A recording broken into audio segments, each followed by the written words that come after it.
Bonjour, vous me reconnaissez? Le camion de Côte-des-Neiges. Vous m'avez jamais vu, ça fait 5 ans que je travaille là.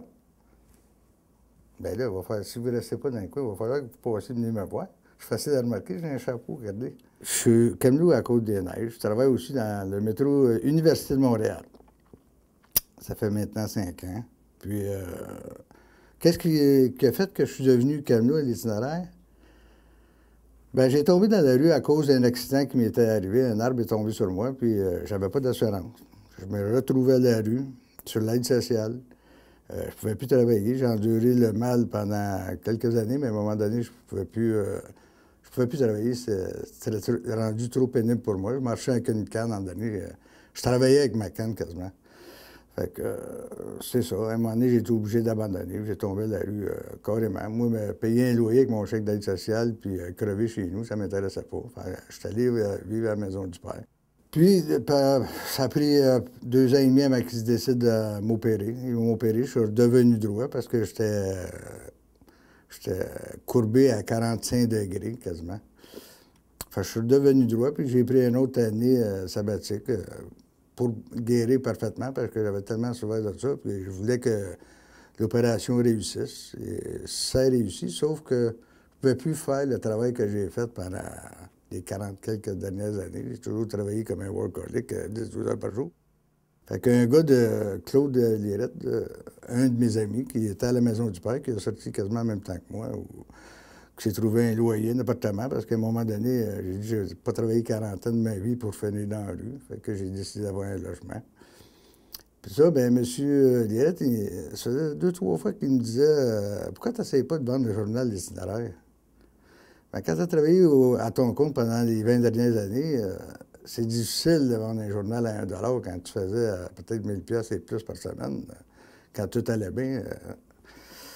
C'est difficile de... Pour moi, c'était comme quêter, vendre le journal à 1 pièce. Pourtant, je ramassais 40-45 pièces de canettes d'un avant-midi. J'avais une run de canettes. Je m'étais débrouillé dans la rue. Fait que c'est ça. J'ai trouvé un logement. J'ai commencé à travailler pour l'itinéraire. J'ai accepté après une 3e fois, en février 2007.